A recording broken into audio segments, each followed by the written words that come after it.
Hello, and welcome to a fairly impromptu video. I just figured off the top of my head, off the spur of the moment, I'd make a quick video about one of the recent big blockbusters that's come out, and that is Mission Impossible Dead Reckoning, Part 1. Quite a mouthful. I like it more now that I've seen the film. I didn't like it at all when it was first announced, and I'm a big fan of the series, and I just feel like Ghost Protocol, cool. Rogue Nation, cool. Fallout, cool. Dead Reckoning, Part 1, bit clunky, but I'm a big fan of the series. I'm a big fan of what Christopher McQuarrie has done with this franchise over the past 3 movies now with Tom Cruise. And so I was highly anticipating this one. And I want to give my brief thoughts about it. So in a nutshell, we follow Ethan Hunt's character, played by Tom Cruise, of course, along with regular cohorts, Luther, Benji, Ilsa, played by Ving Rhames, Simon Pegg, and Rebecca Ferguson, the IMF, the Impossible Mission Force, and we even get Kittredge from the first movie coming back. I like the connections there. I like that in McQuarrie's films, he tends to kind of reach back into the previous installments to bring characters back and make it feel like a fuller, continuous narrative, whereas I feel like the first 3 films kind of feel like almost James Bondy.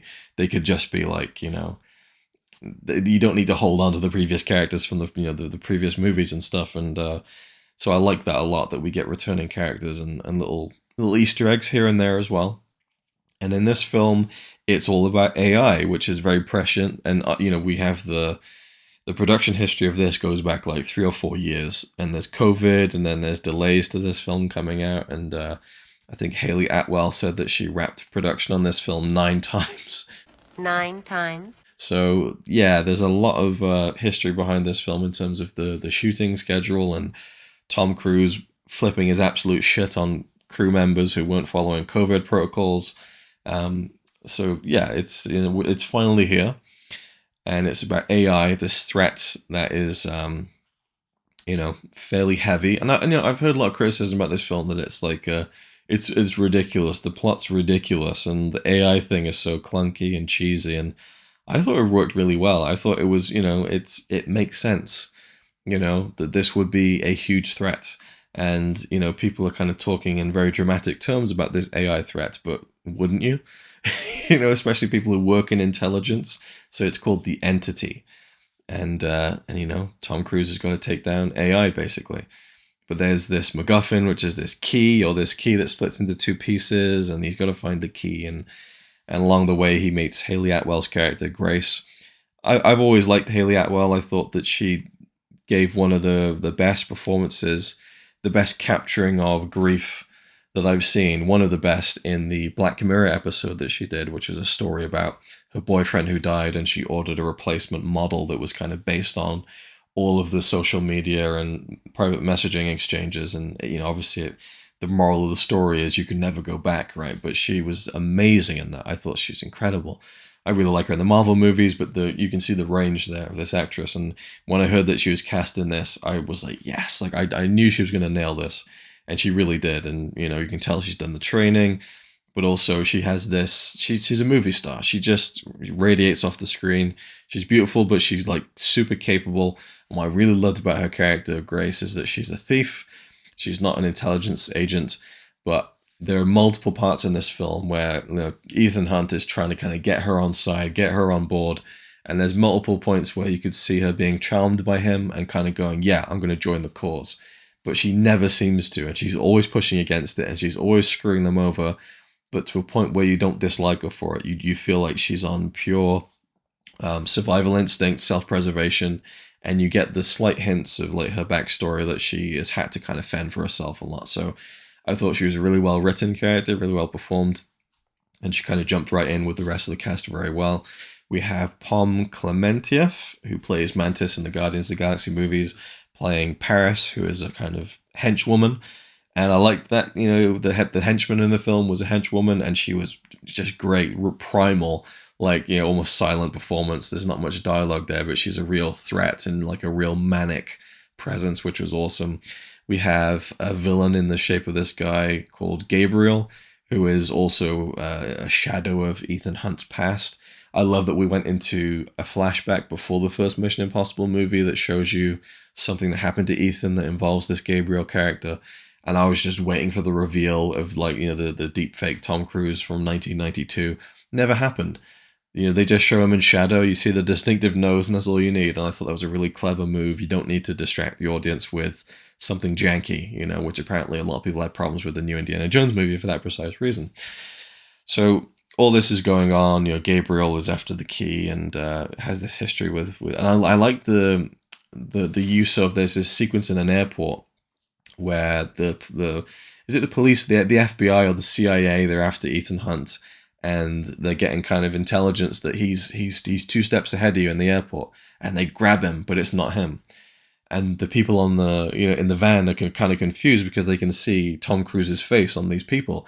But now we cut to Luther, Ving Rhames' character, and he's like digitally planting Tom Cruise's face onto the security camera footage. So I love that kind of again, the next step of like AI and kind of deep fake stuff. And then also the villain of the film was in the airport, but you never see him, and they figure it out that basically he's rigged it so that I guess his personal facial signature deletes himself in real time from the security cameras, which is fascinating stuff that you can see absolutely becoming a reality with the way the AI is propelling forward rapidly at the moment with some of the things you can do with technology.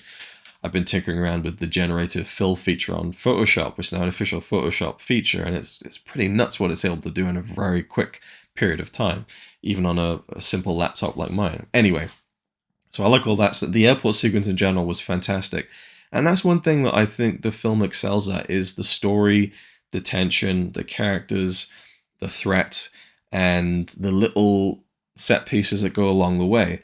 This film has been heavily promoted, heavily advertised as the film where Tom Cruise jumps off a cliff on a motorbike, jumps off the motorbike, and then free falls into this big valley and then pulls his parachute. He did that for real in Norway.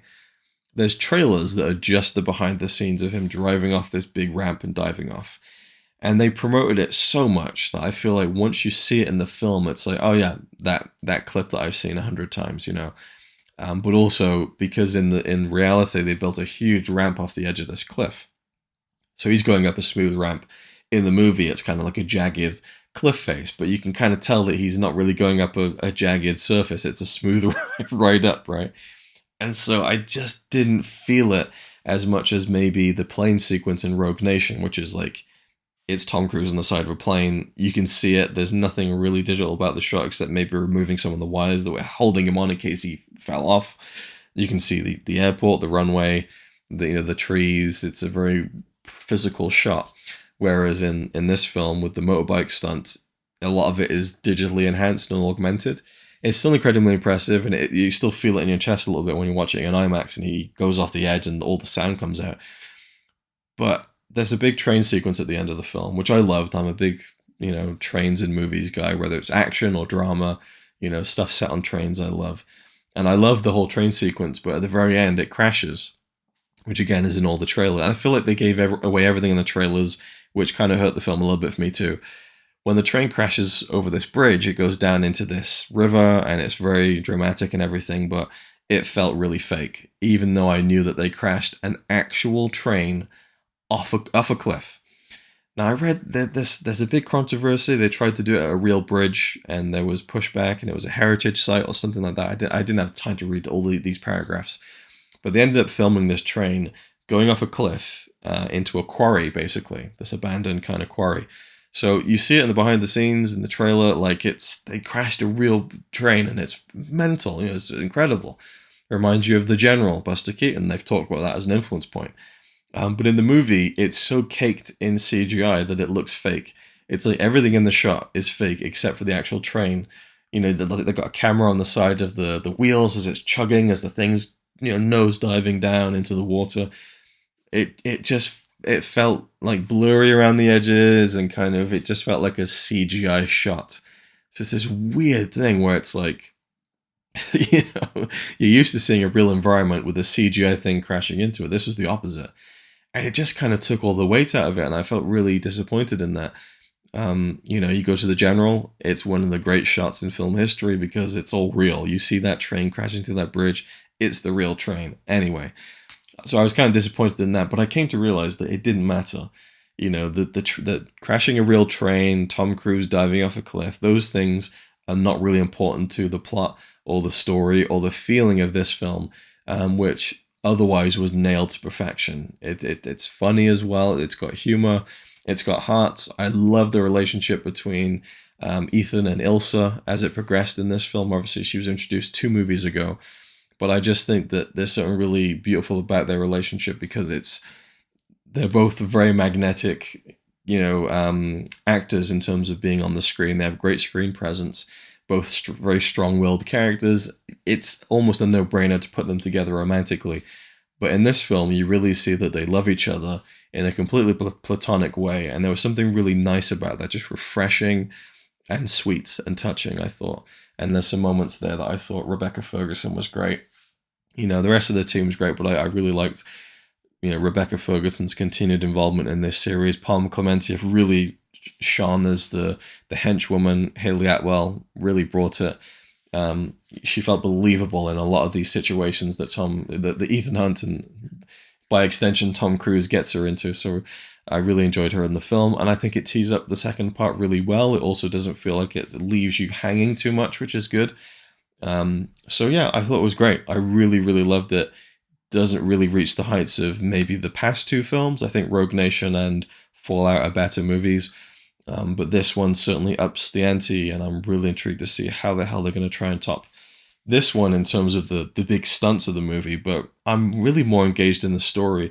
I think that's a testament to how good of a film it is, and it's also a testament to how maybe they're trying too hard with the big stunt moments in the film, that it's not, for me, it's not registering as much. So the train crash and Tom jumping off the cliff felt a bit hollow because they were augmented too much, which, I'm sure if I was sat in a room with Tom Cruise and Christopher McQuarrie, they'd call me an absolute twat for saying that, but it is what it is. And also, lots of breaking of the 180 rule. There's a scene between Tom Cruise and Ving Rhames where they're having a conversation, the camera's going all over the place, and it was just like jarring, and I'm just like, oh, and I'm not one to be like, oh, you have to adhere to the 180 rule, otherwise it's bad filmmaking. No, you can do it, and you can, the rules are there to be broken, and with cinema, I think, and with art in general, there are no rules. You can really do whatever you want, but there's certain things that are kind of there for a reason, and the 180 rule, it really helps keep the audience comfortable with what they're seeing when you're going from shot to shot.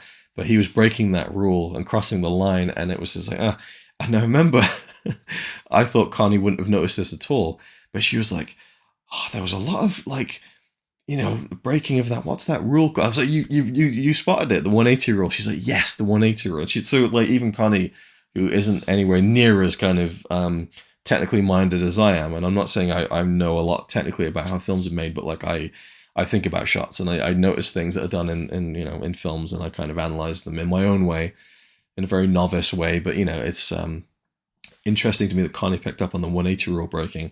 But again, I can imagine if I said to Christopher McQuarrie, hey, you broke the 180 rule, he'd say, and he'd say something very snarky about it, like, I don't adhere to any rules, like, all that kind of stuff. I had an exchange with Christopher McQuarrie on Twitter, and he's a bit of a dick about it.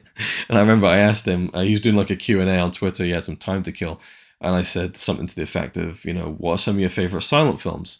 And he replied to me going, I like all films. Like, what a knob. Like, what a twat, Great director, great. He really has found his pocket here with these Tom Cruise action extravaganzas, and I'm really looking forward to the second one, whenever it may come out, because we're now currently in the climate of an actor's strike, so who knows. But, I thought it was fantastic. It's like near perfect for me in terms of what a film like this should be. And the action is incredible. Like, it's and it's not about the big stunts. It's about all the little pieces that feel so well done. The fight scenes that you can see and you can comprehend. And there's a fight scene in a really like tight alleyway, which was phenomenal. Little things like that, I think, really made this film excellent. And it was, it's the same in the previous 2. I think in Fallout and Rogue Nation, they have amazing stunts, but the story is really strong as well. So it's not like going to see maybe like a Jackie Chan film where the story is but the fight scenes are out of this world, eye-popping, incredible. There's a nice balance in these movies. I think once McQuarrie took over, of big set pieces, big stunts, exciting action, but like exciting story as well. And that's the thing that really makes these movies work for me. So that's my thoughts on Mission Impossible Dead Reckoning Part 1. I wish I just called it Mission Impossible 7, or at least a simpler title, but I get it, they're doing a big 2-part thing. So I just wanted to add one thing, or two things that I forgot to mention when I was filming the review. The first one is Vanessa Kirby, who is great in the film. She was really fun in Fallout. She gets an expanded role in this one. And I just think that she, again, has a really great screen presence and really shows it in this film. The other thing is, I definitely noticed, and Connie noticed this too, that there's definitely like some digital smoothing on like some of the actors' faces. Now, Tom Cruise clearly has it in some places, but Hayley Atwell, there was at times where her face just looked like digital. I could tell it wasn't that, but I could tell they were really going hard on just kind of smoothing out wrinkles and stuff, and I just think, can't we just let her be a woman in her late 30s and not really worry about, like, because Connie mentioned they clearly didn't do it with Simon Pegg because, Simon Pegg, his face is aging more naturally. So it's just one of those things where I just wish they wouldn't do it because it's kind of a distraction at times. But maybe that's just me watching it in the cinema, and at home it won't be too much of a problem. But I definitely noticed they did some of the old, because you hear they have these whole companies that provide this service for films where they'll do the digital smoothing of faces, and it's just sometimes it's hidden, sometimes it's fairly obvious, and it was fairly obvious in this film. But very minor detail there. And I was really excited that this was going to be the end of Ethan Hunt. It was kind of like the last hurrah, 2-part goodbye. And then they're like, well, we could do more. And I'm like, oh my God. Like, Tom Cruise is in his 60s now. How far are they going to push this, It's like Tom Cruise with a cliff. And he's like, well, we need to go higher in the next movie. It's like, how much is enough? How big does the cliff need to be? And then like the Fast and the Furious movies, they're like, Fast 10 is going to be the 2-part finale. And then Vin Diesel's like, it's going to be the trilogy. Part of you thinks, is it really like artistic integrity of like, we want to tell the right story, or is it just like, show business, right? Anyway, thank you for watching. Hope you enjoyed, and I'll see you in the next one.